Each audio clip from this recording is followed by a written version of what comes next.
과거에 늘 보면은 금리를 이제 인상을 다 했어요. 그리고 뭐 천천히 올리든지 혹은 동결을 아주 오래 한다라고 다 전망을 그렇게 합니다. 하지만 이제 실질적으로 다시 인하를 이제 하겠죠, 언젠가는. 네. 근데 그 평균 기간이 평균 3개월입니다. 그밖에 안 걸려요? 그게 역사입니다. 계획이 있지만 막상 링 위에 올라가 봤더니 뭐 금융위기가 터지고 뭐 은행이 망하고 이런 현상들이 순식간에 벌어집니다. 그런 현상이 벌어지면 결국 연준이 어쩔 수 없이 금리를 인하하는 명분이 만들어지고요. 그러다가 결국 지표는 후행적으로 나빠집니다. 그러니까 샥이 발생해가지고 네. 그 샥을 수습하기 위해서 금리를 인하하고 그 샥으로 인한 후폭풍으로 경기가 안 좋아지는 거다라는 말씀이신 그게 거죠? 역사입니다. 그럼 역사를 신뢰하면 하반기에 샥이 한번 있을 거라는 말씀이신 거네요. 샥 내지는 인하를 할 수밖에 없는 어떤 상황들. 명분이 만들어지는 거죠.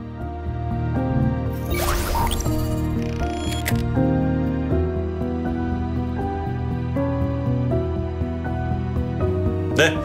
자, FOMC 회의가 있었고요. 예. 그 이자 금리에 대한 또 결정이 있었고요. 거기에 대한 후폭풍 한번 살짝 정리를 좀 해보도록 하겠습니다. 후폭풍이라고 그러니까 좀 무섭. 아 그래요? 네. 공포심 조장이죠. 아, 네. 조장. DB금융투자 문홍철 팀장님 어서 오십시오. 예, 안녕하십니까. 아유, 네, 안녕하세요. 아침에 또 이렇게 안녕하세요. 뵙네요. 예. 그러게요, 아침입니다. 머리가 네. 아침에 어울리는 머리를 하고 오신 것 네, 같습니다. 고맙습니다. 자, FOMC 회의를 그대로 보여주고 있죠. 네. 정리가 안 되고 있습니다, FOMC. 정리해드리겠습니다. 좋습니다. 일단 좀 총평부터 한 말씀 좀 부탁드리겠습니다. 이번에 제가 전에 잠깐 나와서 말씀드렸던 게 동결파라기보다는 스킵파죠. 이번은 잠깐 쉬어가자는 네. 파가 연준 내부에 꽤 있고 또 나머지 반대쪽으로는 계속 인상해야 된다. 이제 굳이 설명하자면 한쪽은 매파고 한쪽은 이제 비둘기가 되는 둘이 거의 동수로 네. 있다고 이제 말씀을 드렸는데 이번에 내용을 잘 보니까 두 파가 일종의 대타협을 이룬 것 같은 느낌을 받았습니다. 아, 매와 비둘기가. 예. 이게 이번에 결정이 만장일치로 됐거든요. 예. 저는 약간 소수 의견으로 만약에 동결을 하면 소수 한두 명 정도는 그래도 인상을 주장한 사람이 있을 줄 알았는데 없이 완전히 전부 만장일치로 동결이 이제 결정이 됐다는 것은 내부적으로 보면은 이 인상을 하자는 파들을 어떻게 설득을 이제 했냐. 이번이 끝이 아니다라는 것을 파월 의장이 나가서 좀 강하게 얘기를 하고 이것도 못 믿겠다. 아예 점도표에다가 찍어. 박아 넣어라. 그래서 이번에 점도표를 보시면은 이제 그림을 잠깐 띄워주시면은 점도표가 이번에 이제 상향이 돼서 이전이 이제 검은색 점선 라인이고요. 3월 달이죠. 예. 그리고 이제 오늘 점도표의 중간값이 저 녹색 점선. 5.25. 이전 5.625. 네. 예.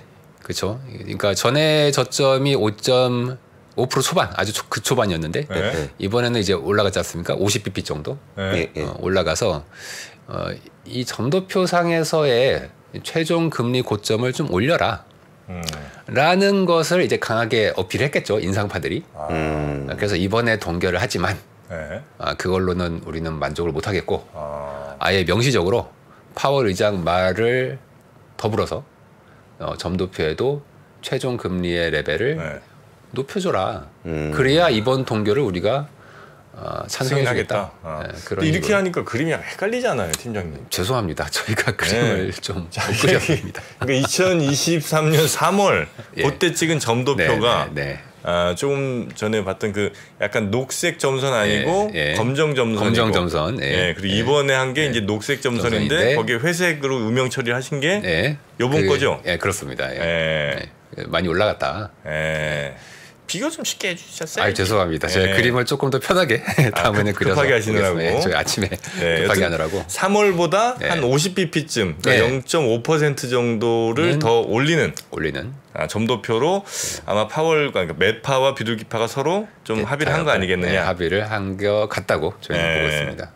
아, 그래? 근데 점도표는 각자 찍는 거니까 그거를 나 이번에 내가 동결 같이 해줄 테니까 너도 점도표 높게 찍어 뭐 이런 얘기를 하진 않은 것 같지만 분위기를 잘 전달해 주신 것 같긴 해요. 각각의 점은 개인이 찍는 거기 때문에 말씀하신 대로 그러면 우리가 얘기하는 건 중앙값인데 중앙값을 어떻게 지들이 다 협의를 해가지고 50bp 올리는 걸로 맞췄냐라고 생각하시죠? 그죠? 라고 생각하시죠? 진짜 우리가 살 때 그런가요? 회사에서 회의하거나 대외적으로 어떤 자료가 나가야 돼. 근데 그거에 그냥 지들끼리 그냥 19명이 와서 그냥 중구난방점을 찍어요. 그리고 그냥 내보내. 그럴까요? 이게 다 마사지라고 하죠, 이제. 그게 안 들어갈 수가 없습니다. FOMC도 그런 거 좀 한다고 봐야 됩니까? 라고 저는 생각하지만. 라고 보시고. 네, 그거는 너무 터무니없는 생각이다라고 얘기하시면 제가 어떻게 뭐 그걸 반박을 못 하겠습니다. 네. 근데 저는 현실적으로 그럴 수밖에 없다. 근데 이게 상당히 예상한 대로 간 거죠, 지금? 저도 이제 전에 시장 예상이 아마 매파적일 것이다. 동결을 하되 아주 매파적인 말을 하든지 깜짝 인상을 하든지 둘 중에 하나일 것으로 봤는데 그중에 이제 동결을 하되 매파적인 것으로 시장 예상대로 거의 나왔죠. 근데 점도표가 굉장히 매파적이었는데 그 발언들은 좀 어땠어요? 발언은 그 이제 잠깐 장중에 그 주가의 흐름을 보셔도 알 수 있는데 처음에 결정 나왔을 때 대비해서 파월 기자회견이 진행되면서 상대적으로 주가가 조금 회복하고 채권 금리도 조금 떨어지는 흐름을 이제 보여서 그 얘기는 결국 시장이 파월 의장의 말을 상대적으로 좀 덜 긴축적으로 받아들이지 않았겠는가 그렇게 이제 해석은 할 수 있겠고요. 어떤 예를 들면 어휘들이 그렇게 해석이 됩니까? 이제 이번에 그 파월 의장이 얘기했던 것 중에 아주 크게 뭐 비둘기다 맵다라고 얘기하기는 좀 어렵겠지만 이제 파월 의장 입장에서 일단 동결을 했고 더불어서 그동안 우리가 많이 올려왔다. 75bp씩 4번씩 또 올렸고 많이 올려왔다. 50bp씩 그리고 이번에는 25bp씩 했고 이번에 이제 동결을 했던 것이 완전히 끝나는 건 아니고 나중에 인상 가능성은 있지만 가능성을 이제 어떻게 열어두냐. 우리가 이번에 동결을 한 것은 이게 그 성명서에도 있는데 동결을 한 것은 향후에 쉽게 얘기해서 경제 지표에 대해서 우리가 좀 더 바라볼 수 있는 여지를 가지고 그 이후에 매 회의 때마다 금리 결정을 그게 꼭 인상일 수도 있고 동결일 수도 있지만 결정을 매 회의 때마다 하겠다라는 이제 얘기를 했죠. 그렇다면 시장 입장에서는 그러면은 이거 7월에 꼭 인상이 아닐 수도 있지 않겠냐라는 여지가 이제 조금 열려 있는 거지 않습니까? 그럼 만약에 그게 아니고 좀 더 강하게 얘기할 거면 다음번엔 인상하겠다 이렇게 얘기는 안 할 거 아니에요? 그것도 더 센 노인 그게 그 톤은 이제 그 정책 당국자들은 쓸 때 말이 있습니다. 이제 다음 결정을 할 때 혹은 다음 회의에서 어떤 추가적인 타이트닝을 고려를 한다와 지표를 보고 결정하겠다. 이게 약간 붙어있긴 한데 지표를 보고 결정하겠다는 상대적으로 열려 있는 거죠. 열려 있는 겁니다. 다만 이제 7월 달에 금리 인상 확률에 대해서는 마켓은 대략 한 62% 정도 확률로 지난 간밤에 반영을 했습니다. 다음번엔 그래서 올릴 것 같으세요? 아니면 다음 달에 발표되는 6월 물가가 얼마 나올 것 같습니까? 이번에가 4.1% 나왔죠? 4.1%? 4.0? 4%. 4%? 네. 3% 초반이 나옵니다. 3% 초반? 네.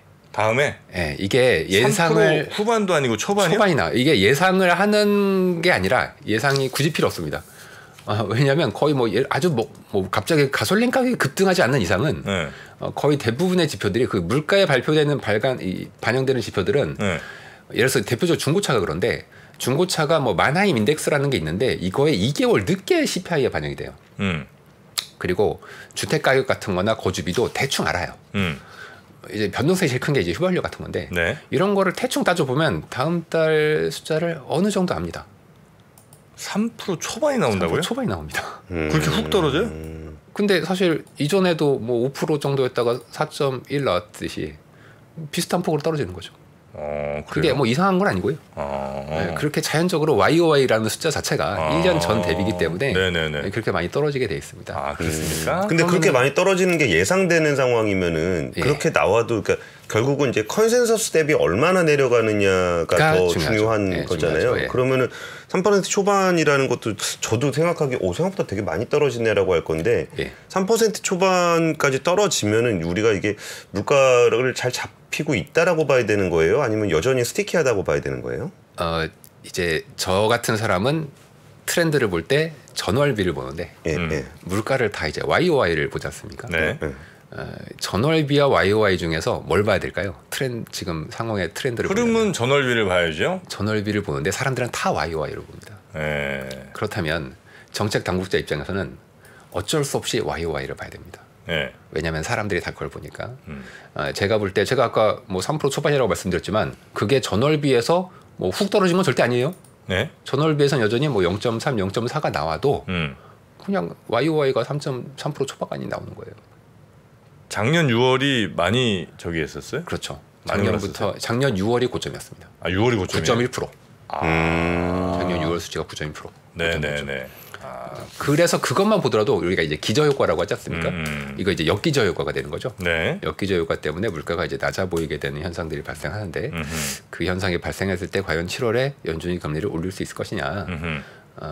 저는 개인적으로는 이건 개인적으로 계속 동결하지 않을까라는 전망이고. 아, 동결 쪽에 더 무게를 두고 계시고. 다만 마켓에는 62% 확률로는 인상.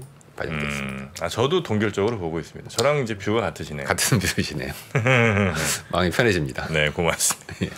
근데 그러면은 예. 이게 그 지금 점도표상으로 한 50pp 정도 인상한다고 그랬는데 만약에 7월에 또 동결을 하게 되면은 그 남은 기간에 몇 번 안 되는 기간 동안 굉장히 빨리 올려야 된다라는 게 오히려 시장에도 부담이 될 수도 있는 거 아닐까요? 이제 말씀하신 거는 75bp 그러니까 50bp죠. 추가 50bp. 예, 추가 50bp를 기정사실화했을 때에 맞는 그쵸. 얘기입니다.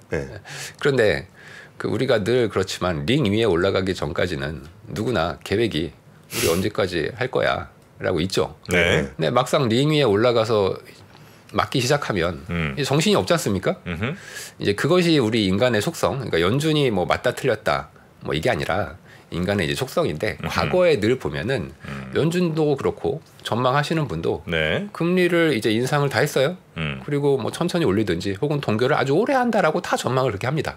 하지만 이제 실질적으로 과거에 금리 인상이 끝나고 나서 다시 인하를 이제 하겠죠 언젠가는. 근데 그 평균 기간이 평균 3개월입니다.